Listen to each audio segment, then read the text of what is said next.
Thanks for the... Could we have the microphone on? Is that on? It's on now, I can hear it. Thanks for the introduction, Anna, and pleased to be here this year as well. During the next 20 minutes, we aim to sort of, hopefully, awaken your curiosity, but maybe also slightly to increase your understanding of yourself as a human being and a trainer. And we actually also aim for a bit of interactivity during our presentation, and we therefore invite you to participate in some online polls. It's quite simple to participate. All you need is a device that's online, whether that's a smartphone, laptop, or tablet. So just, if you've got it, take it and log on to the internet, please. So if you are in the process of adding your devices, I'd ask you to log on to this address here, and we'll just give you a few moments to do that.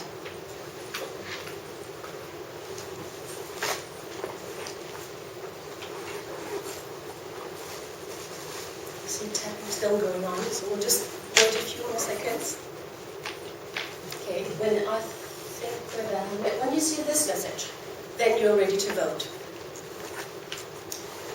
The questions will appear on your device as we activate the PowerPoint up here. And as mentioned, voting will be completely anonymous, 100% anonymous, and the polling results will appear up on the screen up here. So, why are we here today at a training symposium? Many of us are involved in training in some way, and whenever we train, we do it with the scope of achieving the highest possible output. We want our crews to perform well. And now, speaking of performance, we actually have the first question for you in our poll here. So if you will take a look at the question that pops up, be here in a moment. Here we go. Which do you think is the most important element for high performance? IQ or emotional intelligence?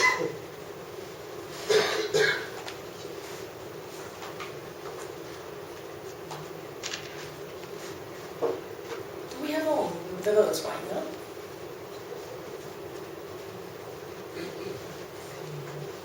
Could you say the address again, please? Yeah, and go. Actually, it's still up there. You can see respond at POLL. Do you see that one up there? Okay.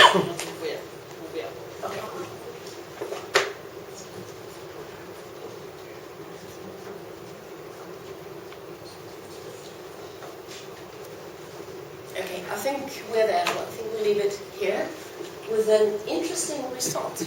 Very interesting. But what is intelligence? Often IQ and other measurements are perceived as indicators of a person's level of intelligence.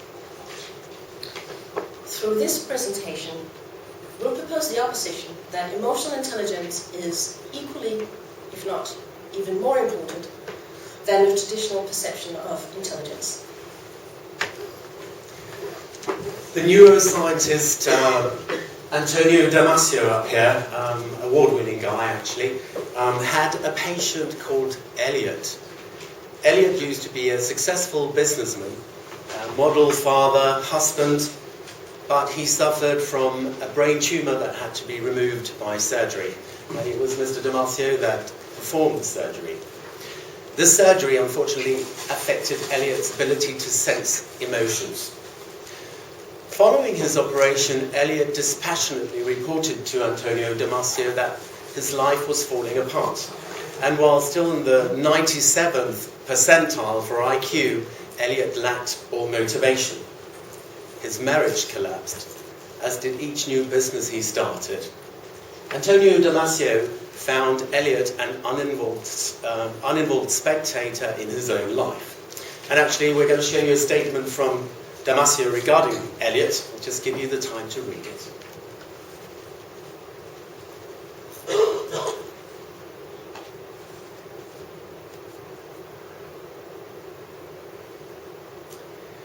It was clear to Antonio Damasio that as a result of the surgery, Elliot was incapable of making decisions. Even small decisions were fraught with endless deliberation. Making an appointment took 30 minutes, Choosing where to eat lunch took all afternoon, and even choosing which colour pen to use to fill in office forms was a chore. And after about 1.5 hours, Elliot hadn't decided still on which colour pen to use. So it turns out that his lack of emotion paralysed his decision making. Emotions, and Ivan mentioned them as well, play a large role in our lives, in our communication, relationships with others, and maybe also overall our quality of life in general. But what role do they play when it comes to training and to performance? We'd like to start by just outlining what we aim to take you through over the next 20 minutes. Our objectives today are to promote a deeper understanding of emotional intelligence, linking that to our human brain, and some examples and research from real life to clarify our ideas. Now, talking about emotional intelligence is not new, it's ancient actually. Here's a quote from Publius Cyrus, and this philosopher, Publius Cyrus, he lived from 85 till 43 before Christ. So you might say that we've known this all along, and this is true, but in a sense, because we often act as if we did not know this. I don't know if there's any sound on the video, but we're just going to show you a small video clip. Vi skal nu overvære et menneskeligt eksperiment. Jesper og Anders er enæggede tvillinger. De er vokset op sammen, har samme uddannelse og på rigtig mange måder ens. Inden dagens eksperiment har de klaret sig lige godt i en IQ-test med kun 2% forskel. I dag skal de testes igen. Men hvad de ikke ved er, at de denne gang vil blive behandlet forskelligt. Jesper vil blive mødt med tillid. Velkommen til. Tak skal du have. Hvorimod Anders vil blive mødt med mistillid. Hvis der er et eller andet, du ikke forstår, eller jeg kan selvfølgelig ikke hjælpe dig med opgaverne, så skal du bare sige til. Jeg er bare for at kontrollere, at alting er, som det skal være, ikke? Ja. Du kan selv vælge mellem en tusch eller en kuglepen. Jeg tror, jeg tager en kuglepen. Okay. Der har du noget at skrive med? Heller ikke meget. Tak. Sådan. God fornøjelse. Tak skal du have. Tiden er startet. Okay.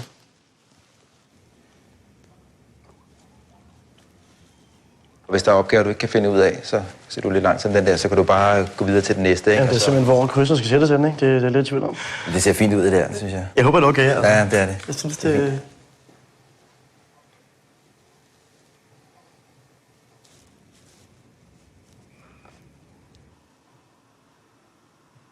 Det er ikke din stærke side, dem der. Nej, det er det godt nok ikke. Hvad er din stærke side?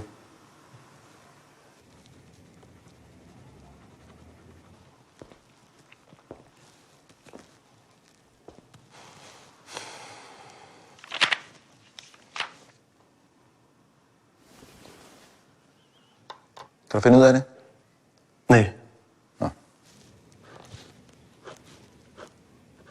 Og det må du heller ikke lade. Nej, det har jeg ikke. Jeg er ikke så sikker på mig selv. Du har stadig 10 minutter. Ja. Det er fint. Altså, det kommer fuldstændig lidt kuldet, det her oven i hovedet, mand. Hvis man ikke kan, så kan man ikke. Sådan er det. Fedt. Du er fri. Sådan. Godt kæmpet. Tak. Tak for kaffe også. Jamen, det var så lidt.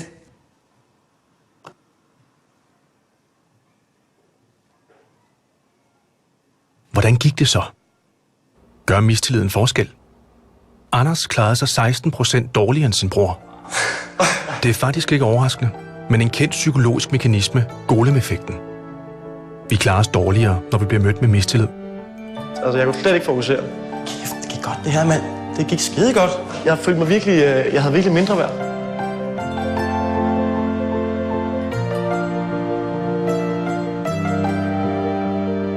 Jeg tror virkelig, at tænke over det her.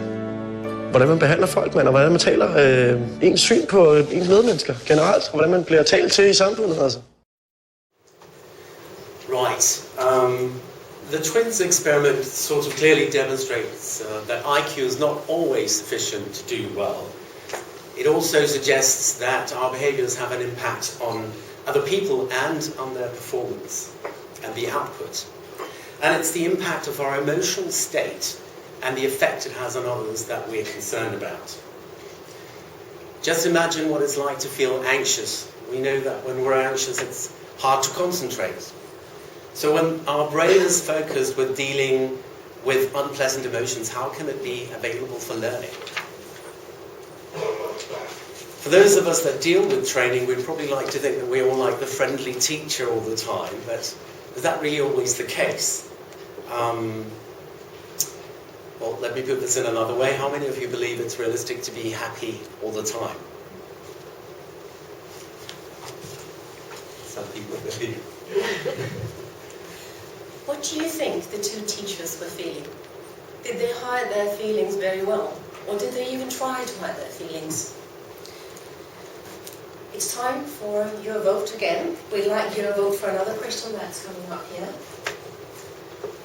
Do you believe you are skilled at hiding your true feelings?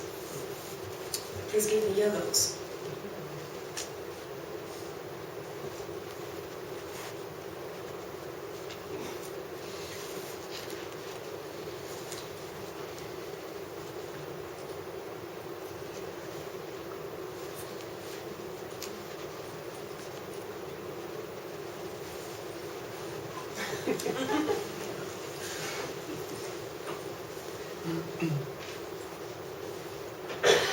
It's like fighting the yes and no's here.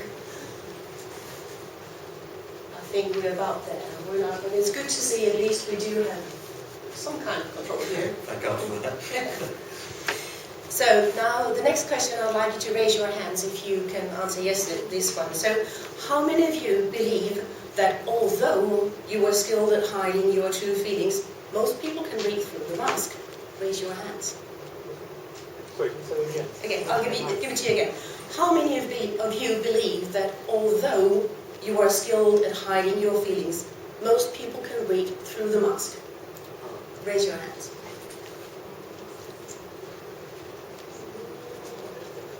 Half, is it? A little less than half. Okay, I'll just give you a moment to ponder over the difference between, well, the number of hands here compared to your answers up here. Anyway, the twins experiment is quite clear in its messages. It matters how we treat the people we trained. It matters because our feelings, our emotions, trigger emotions in others.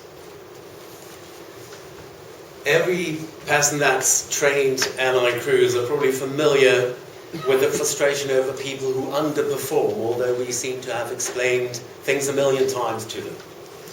The poor girl that completely loses it during a muck-up exercise. What do you tell her? You tell her to pay attention or to calm down or to focus. Maybe you tell her to go home and read that manual again. Well, it's our guess that you being at a conference, gathering, some people have might seen each other before, so in the last 24 hours, it's our guess that many of you have been asked, "Hi, nice to see you, how are you?" And if you're anything like the rest of us, or most of us, your answer was probably like, "Well, not bad, thanks," or maybe, "Oh, absolutely fantastic." But is that really the true answer? And we would actually like to know how you are feeling at this very moment. And to help us to do that, we'll just take a look at the next slide. This is a mood meter.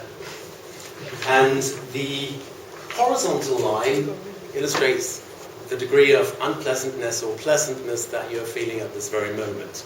The vertical line illustrates how much energy goes with it. And on most of the tables we've placed a copy of that also, so we just invite you just take a few seconds to just sense where you are and place a mark somewhere on the mood meter, please.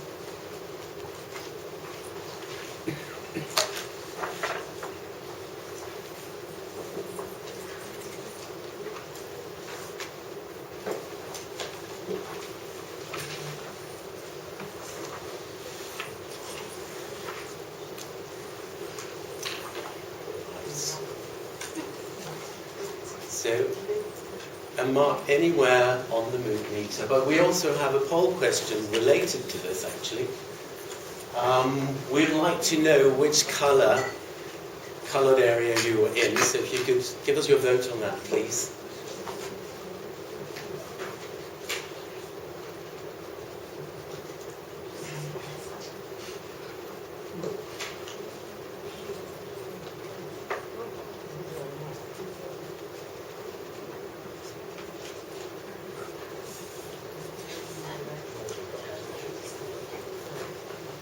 So only 8% falling asleep, thank you for that. Everybody seems to be having a rather good time. For those who would have been in the red area, we would have probably had to keep an eye on you during the rest of the day. So, a rhetorical question again. How many of you believe that where you are on the mood meter right now is directly correlated with how you express yourself right now? Nobody believes that? Yeah, that there is a link between where you are? Yeah. Again, it shows us that emotions have enormous power over us and over our lives to a great extent. But the thing with emotions is that they are designed to trigger reactions and they change from moment to moment. Exactly. So let's have a closer look at emotions, what they are and why we have them. If it hadn't been for emotions to guide us towards the flock or to guide us towards the safest place, it would be less likely that we survived as a race. Emotions are not fiction, they are facts. They are electricity, they are hormones, they are physiological responses in the body. They are facts. And they are designed to make us react, not think. So back to the question we just asked you previously when we asked you, how many of you have been asked today, how are you? Was your response to that question a well thought through action, or was it a reaction? Well, it may be useful to take a look at a model called the triune brain to help us understand a bit what happens in our brain. Firstly, the bottom of the brain, the oldest and the most primitive part, the reptilian brain, responsible for controlling our heart rate, breathing, our pulse, also hormonal production, and basic bodily sensations that we know as emotions or feelings. Then later with the limbic system, humans developed an ability to sense a greater variety of emotions, so they became more nuanced. And the last and latest developed part of the brain is the prefrontal cortex or the neocortex. Pretty much unique to humans, although also a few other species that have it. This part of the brain is what enables thinking, language, rationalization, and also what we know as IQ. The thing about this brain is that it works in a hierarchical fashion. It's the earliest developed, the lower parts of the brain that we revert to under stress, meaning that the first part to become partly dysfunctional is the prefrontal cortex, or the thinking brain. And this also includes memory and the ability to be rational. And when we ask our students, can our feelings affect our thinking, bottom up, the answer is almost always a straight yes. Yes, of course, definitely. When we turn the question around slightly and say, can we change our feelings by changing our thoughts? We get a less clear picture. We do get an acknowledgement, but it's more like, yeah, to a certain extent. So again, it tells us that emotions have an enormous power over us. And in training, the traditional approach, although it's changing, it's still out there, focuses almost exclusively on making people understand, making them read the manuals, make them quote the correct answers to keep the trainer happy, and giving answers to a multiple choice test. This is how we measure people. And when people underperform, we go back to the reading, the repetition, and explaining to ensure that people know their procedures by heart, which is an important part. Yes, definitely. But sometimes we just confidently claim that because people can do that, then they must be intelligent, also referred to as IQ. And you've got a bit more on that? Yes, I do. Because here's an interesting study from Babashiv. Babashiv, he collected a dozen of undergraduate students and divided them into two groups. He gave one group a 2-digit number to remember and the other group a 7-digit number to remember. The groups were then told to walk down the hall to go have a snack, a break and have a snack. They were here presented with two different snack options: a slice of chocolate cake and a fruit salad. The students with the 7-digit numbers to remember were twice as likely to choose the chocolate cake. Now, what explains this? In the battle of the rational brain versus the emotional brain, the participants with the high processing resource condition were at a severe disadvantage. Their rational brain was distracted. While the rational brain was busy remembering 7 digits, the emotional brain took over the decision making and chose the much more yummy, the less healthy chocolate cake. On the other hand, the folks with a lighter cognitive load, those with only 2 digits floating around in their prefrontal cortex, had enough brain power left to resist what their emotional brain really wanted, and they made the more rational choice. And even the best-selling author Daniel Goleman links emotional intelligence directly with performance. And I'll just give you time to read it without me interfering.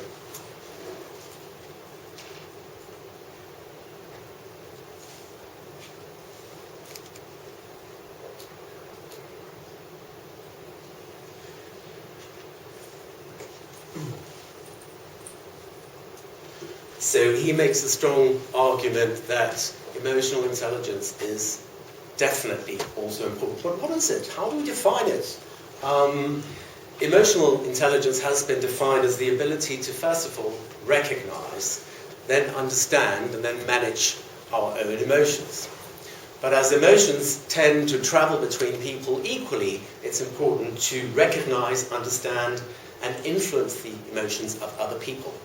And that's, of course, also important for a trainer. So back to how do you react with that student that underperforms, that poor gelly, that poor girl that loses it during the mock-up exercise. If you see that the girl is upset, is your response then to tell her to pay attention and calm down? Or even to tell her, don't worry, there's nothing to worry about, although you can see that she's upset or worried. Thereby, sort of more or less disregarding her feelings to a certain extent. Or do you allow her to be upset? Do you allow her to be worried? And do you show her that you care? A good question for this girl might be, what do you think just happened here? How can I help you and what do you think you need? The thing is, also as trainers, we must realize that we have to deal with any emotional arousal first before we can get full access to the logic in the thinking brain. We've passed on a lot of knowledge during the last 20 minutes, and all of this wonderful knowledge would be worth nothing unless it leads to action. In the end, what matters is not so much what I think about something, but what I do about it and with it. So we've actually got right now the last poll question for you. It's coming up here. I hope. Yes, there it is. I've changed my perception of the importance of emotional intelligence. So may we have the votes of the international jury? How's that? I've always wanted to do the Eurovision.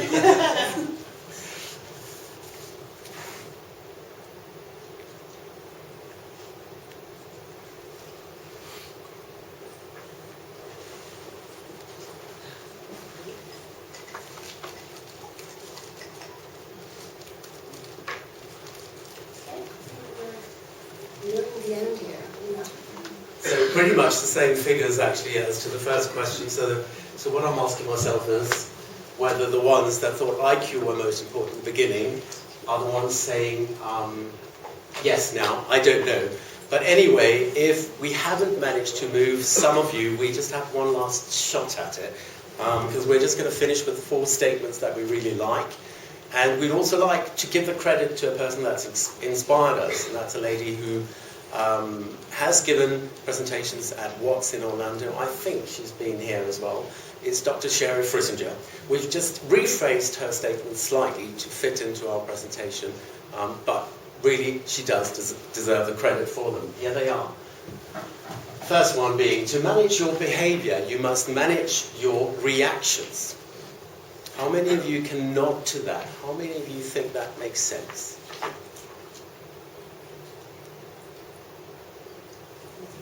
Next one. to manage your reactions, you must manage your thoughts. Does that make sense? Mm-hmm. And the third one.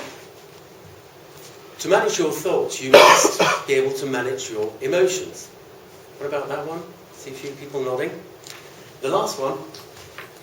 To manage emotions, you must be continuously aware of them. And I think that basically completes what we had for you today. Yes. Doesn't it, Anne? We'll leave this one up here. I think we'll leave it there. So thanks for listening to us. Thanks a lot for listening. Yes.